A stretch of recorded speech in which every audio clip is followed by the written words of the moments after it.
कसं काय यवतमाळकर, माझं नाव सौरभ आणि मी आपलं स्वागत करतो यवतमाळ सिटीच्या पुन्हा एका नवीन व्हिडिओमध्ये। तर मित्र, तुम्हाला तर माहितीच आहे आपल्या अमरावतीमध्ये म्हणजे यवतमाळपासून 100 किलोमीटर दूर आहे सुमारे, आणि तिथे आंतरराष्ट्रीय कथा म्हणजे जे आपले पंडित प्रदीपजी मिश्रा यांची खूप मोठी महाशिवपुराणाची कथा होती। आणि तिथे 5व्या दिवशी मित्र कमीत कमी 15 लाख लोक आले होते आणि मी त्या कथेमध्ये गेलो होतो। तसं मी 5 दिवसाची पूर्ण कथा ऐकलेली आहे, पण मी 4थ्या दिवशी म्हणजे 5 दिवसाची कथा होती, तर मी 4थ्या दिवशी रात्रीच तिथे पोहोचलो होतो जिथे कथा होती, तिथे हनुमानगडी असे म्हणतात, ठीक आहे। तर तिथे गेल्यानंतर रात्रभर मित्र तिथे खूप जास्त मजा झाली।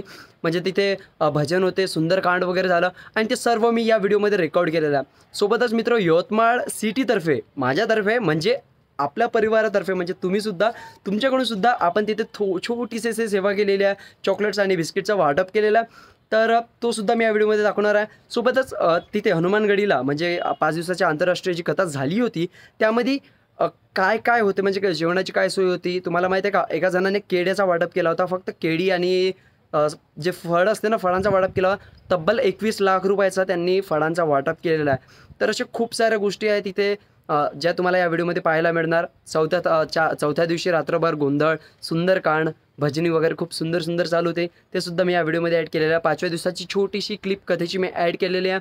जर तुम्हाला 5 दिवसाची संपूर्ण कथा पाहिजे असेल तर तुम्ही कमेंट करा, मी ते सुद्धा 5 दिवसाची कथा पूर्ण एक व्हिडिओ बनवून टाकून देईल। व्हिडिओ मोठा होईल पण त्यात 5ही दिवसाची संपूर्ण कथा तुम्हाला ऐकायला मिळून जाईल। आणि हो म्हणते दिन दुखियों का सहारा बाबा तू ही हमारा, म्हणून कमेंटमध्ये ओम नमः शिवाय कमेंट करणे विसरू नका। तर जास्त वेळ न करता चला व्हिडिओकडे। परंतु मित्रो, या प्रकारचे व्हिडिओज पाहण्यासाठी तुम्ही व्हिडिओला लाईक करा, खाली दिलेल्या सबस्क्राईब बटनवर क्लिक करून बेल आयकॉनला ऑलवर सेट करा, जेणेकरून तुम्हाला व्हिडिओचे नोटिफिकेशन मिळत राहील। तर मित्र, जास्त वेळ न करता चला आपल्या व्हिडिओकडे। श्री शिवाय नमोस्तुभ्यम। तर मित्र, सुरुवात करूया 4थ्या दिवसाच्या रात्रीपासून, म्हणजे 5व्या दिवस सुरू होण्याच्या रात्रीची ही गोष्ट आहे। आणि तुम्ही बघू शकता लाखो भक्त इथे झोपून आहे आणि सोबतच इथे मित्र झोपायची सोय वगैरे तर जास्त नसते, सगळं आपल्याच रिस्कवर असतं, आपल्यालाच आपलं चादर ब्लँकेट वगैरे घेऊन जावं लागतं। पंडाल वगैरे मात्र खूप छान टाकले होते, खायची व प्यायची खूप चांगली सोय होती। पण तुम्ही बघू शकता थंडीमध्ये किती असे लाखो भक्त पंडाल खाली असे बसून होते आणि खूप सुंदर हे दृश्य आहे। आणि मला तरी वाटतं की नक्कीच तुम्ही एकदा तरी महाशिवपुराण कथेमध्ये बसायला पाहिजे।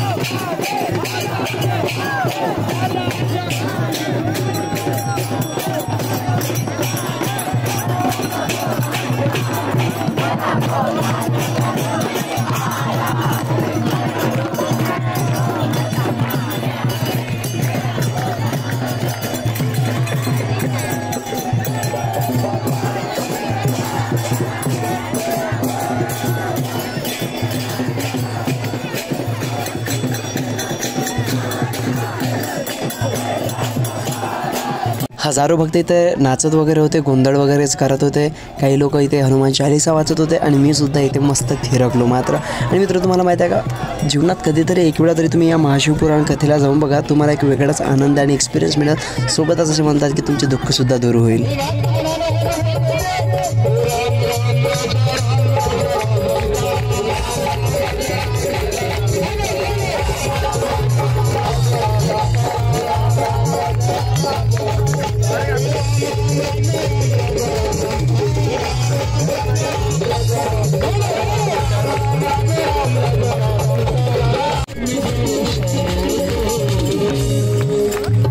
मैं काशी नगरी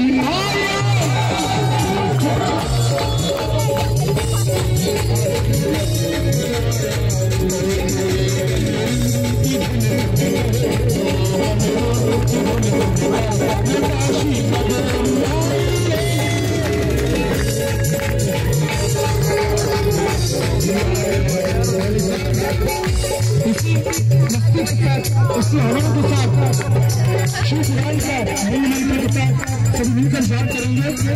श्री शिवाय श्री शिवाय श्री शिवाय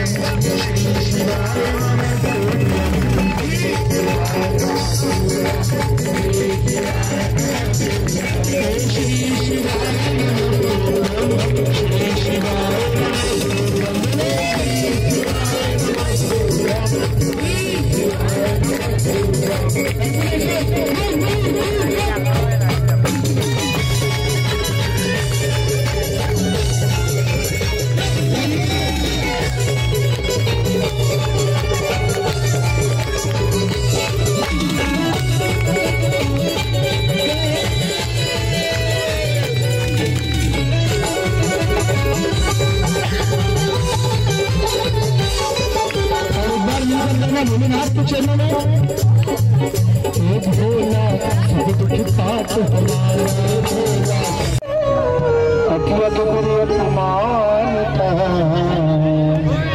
जय भैया भजन की हाजिरी की बिना तो ऐसे नहीं होगी आपको बाबा की कसम हटिया की बुरी अपमानता सही नहीं सके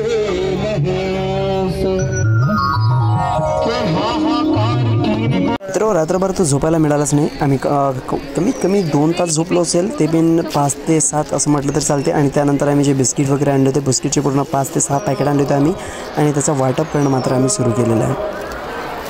असे म्हणतात की महाशिवपुराण कथेमध्ये जेवढं तुमच्याकडून तेवढी सेवा मात्र नक्की द्या. आता तुमच्याकडून तर नाही झालं कारण तुम्हाला माहीतच नसेल, पण तुमच्याकडून मात्र मी सेवा दिलेली आहे. म्हणजे यवतमाळ सिटीच्या सर्व सबस्क्रायबर्सकडून ही सेवा देण्यात आलेली आहे. तर कमेंटमध्ये ओम नमः शिवाय आणि श्री शिवाय नमस्तुभ्यम कमेंट करणे विसरू नका. सोबतच व्हिडिओला लाईक करून चॅनलला सबस्क्राईब मात्र नक्की करा. तर 5व्या दिवसाची कथा ही सकाळी 8 वाजतापासून 11 वाजेपर्यंत होती, परंतु कथा ऐकण्यासाठी लोक 1 दिवसाआधीच म्हणजे 4थ्या दिवशीच 5 वाजतापासून इथे येऊन बसून होते. रात्रभर खूप जास्त थंडी होती तरीसुद्धा लोक ब्लँकेट घेऊन बसून होते. काही लोक भजन कीर्तनमध्ये नाचत होते, काही लोक सेवा देत होते. एक वेगळाच अनुभूती मात्र या 5 दिवसीय महाशिवपुराण कथेमध्ये होती. म्हणून नक्कीच एकदा तरी तुम्ही या महाशिवपुराण कथेला नक्कीच जा आणि कथा ऐकन करा, श्रवण करा. खूप चांगल्या गोष्टी आहे, खूप चांगल्या गोष्टी तुम्हाला मिळतील आणि खूप चांगला परिणाम त्याचा तुमच्या आयुष्यावर सुद्धा पडेल.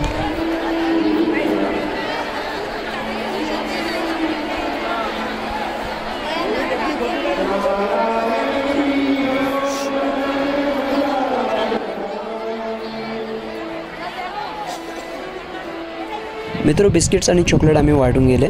त्यानंतर कथा मात्र सुरू झाली होती. आणि कसं आहे, महाराजांना बघणं हे असं खूप जास्त कठीण आहे, कारण काही लोक जे आहे बाहेर गावचे येतात आणि ते 5 दिवसासाठी थांबतात. म्हणजे त्यांचं ब्लँकेट चादर घेऊन येतात, तिथेच झोपतात, तिथेच खातात आणि 5 दिवस तिथेच राहतात जोपर्यंत कथा पूर्ण होत नाही. म्हणून जागेजागेवर अशा मोठ्या मोठ्या टी व्हीसारख्या स्क्रीन लावल्या होत्या, त्यावर आम्ही बघत होतो. आणि तुम्ही बघू शकता किती जास्त जनसमुदाय इथे आला होता. असं म्हटलं जाते की इथे 8 ते 10 लाख लोक रोज जेवण करत होते दोन्ही टाईमला. आणि 5व्या दिवशी तर ही जी संख्या आहे 15 लाखावर गेली होती.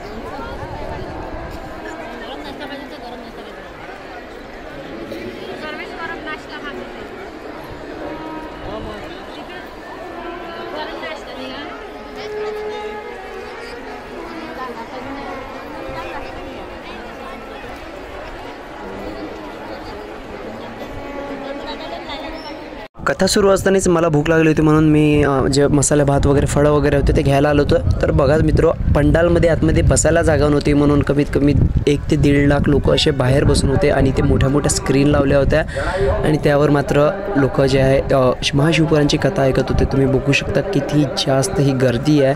1-1.5 लाख लोक मित्र उन्हामध्ये, कडक उन्हामध्ये बसून ही कथा मात्र ऐकत होते. तुम्ही बघू शकता इकडे पूर्ण फळं वाटप वगैरे इकडेच याच एरियामध्ये होत होतं. आणि इथे एक मोठी हनुमानजीची 111 फुटाची मूर्तीसुद्धा बनत आहे.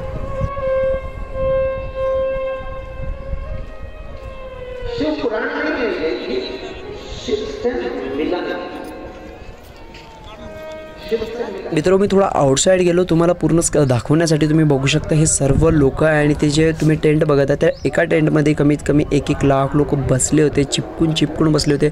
खूप जास्त गर्दी तिथे होती आणि त्यामध्ये सुद्धा जागा नव्हती. तर इवन लोक उन्हामध्ये सुद्धा बसून होते रोडपर्यंत, म्हणजे हनुमानगडीला जो रोड जाते तिथपर्यंत लोक बसून होते, पूर्ण कथा ऐकत होते. ही मात्र एक वेगळीच गोष्ट आहे आणि एक वेगळाच क्रेज म्हणावं की एक वेगळीच भक्ती शंकराच्या प्रती मात्र लोकांच्या मनात जागत आहे. आणि ते खूप चांगली गोष्ट आहे आपल्या हिंदू संस्कृतीला घेऊन. त्याच नामाने किंवा त्याच नावाने तर आपली जी पुढची येणारी पिढी आहे त्यांना तरी माहीत पडेल की काय आहे सनातन धर्माची मात्र संस्कृती. तुम्ही बघू शकता हजारो लाखो लोक इथे उन्हामध्ये बसून महाशिवपुराण कथेचं श्रवण करत होते. सोबतच मित्र इथे 111 फूट उंच अशी हनुमान गडी, इथे हनुमानजीची मूर्ती बनत आहे. आणि इथे हनुमानजीची जी गदा आहे ती अयोध्येच्या राम मंदिरातून आणलेली आहे, तिथून देण्यात आलेली आहे. तुम्हाला माहीत आहे का, इथे येणारा एकूण एक भक्त काही ना काही आपल्याकडून सेवा देत होता. म्हणजे कोणी फळ दान करत होता, कोणी फ्रूट दान करत होता, कोणी बिस्किट, चॉकलेट, पाण्याची बॉटल काही ना काही दान करत होता. आणि तुम्ही हे बघत नाही फळं वगैरे जे दान करता, त्यांनी तब्बल 21 लाख रुपयाचे केळं आणि संत्र्यांचा वाटप केलेला आहे. ही मात्र खूप मोठी गोष्ट आहे. महाराजांच्या हाते म्हणजे जे प्रदीपजी मिश्र आहे त्यांच्या हाते त्यांचा सत्कारसुद्धा झाला. पण मित्र 21 लाख रुपयाची सेवा साधारण गोष्ट नाही आहे. आणि जसं मी तुम्हाला म्हटलं होतं, एकूण एक भक्त इथे येऊन आपली सेवा देत होता. जर समजून घ्या जो गरीब असेल त्याच्याकडून सेवा नसेल देणं होत, तर मित्र तिथे जो कचरा झाला होता ना, म्हणजे जेवणाच्या नंतर जे द्रोण वगैरे फेकले जाते ना, तर लोक ते सुद्धा उचलून कचऱ्याच्या जागेवर नेऊन ठेवून म्हणजे कचरा कोंडीत टाकून आपल्यातर्फे सेवा देण्याचा एक प्रयत्न करत होते. ही मात्र खूप वेगळी आणि आश्चर्यचकित करणारी गोष्ट मला या महाशिवपुराण माहीत पडली. सोबतच जागोजागी इथे फ्रीमध्ये कोणी चहा घरून आणून बनवून म्हणजे चहा जे अमरावतीतले लोक होते त्यांनी घरून चहा बनवून आणत होते आणि इथला जे भक्त आहे त्यांना पाजत होते. तुम्ही बघू शकता इथे दिवसभर सकाळी 9 वाजतापासून रात्री 10 वाजेपर्यंत जेवणाचा कार्यक्रम चालत होता आणि एनी टाईम इथे बनवणं आणि गरम गरम लोकांना जेवण खाऊ घालण्याचा कार्यक्रम चालू होता. ही खूप मोठी गोष्ट आहे. प्रत्येक दिवशी म्हणजे 5ही दिवस इथे 8 ते 10 लाख लोक रोज जेवण करत होते. हा एक सरासरी आकडा काढण्यात आलेला किंवा होऊ शकते यापेक्षा जास्त लोक इथे जेवण करून म्हणजे जेवण करत असेल. तर मित्र आजचा हा व्हिडिओ तुम्हाला कसा वाटला तुम्ही मला कमेंटमध्ये नक्की सांगा. सोबतच तुम्ही व्हिडिओला लाईक नसेल केले तर मित्र व्हिडिओला लाईक करा. कमेंटमध्ये श्री शिवाय नमोस्तुभ्यम कमेंट करणे विसरू नका. याआधी तुम्ही कुठल्या कथेला गेले असेल तर ते सुद्धा मला सांगू शकता. सोबतच अमरावतीमधील जर जो या कथेला गेला असेल, ही कथा बघितली असेल ती सुद्धा मला सांगा, कारण मला खूप जास्त असं वाटत आहे की खूप साऱ्या लोकांनी ही कथा बघितलीच असेल. तर मित्र आजच्या व्हिडिओमध्ये बस इतकाच की तुम्हाला हा व्हिडिओ आवडला असेल तर तुमच्या मित्रांसोबत शेअर करा. व्हॉट्सॲप, फेसबुक, ट्विटरवर शेअर करा. व्हॉट्सअप स्टेटसवर सुद्धा शेअर करा. आपण भेटूया नवीन व्हिडिओमध्ये. तोपर्यंत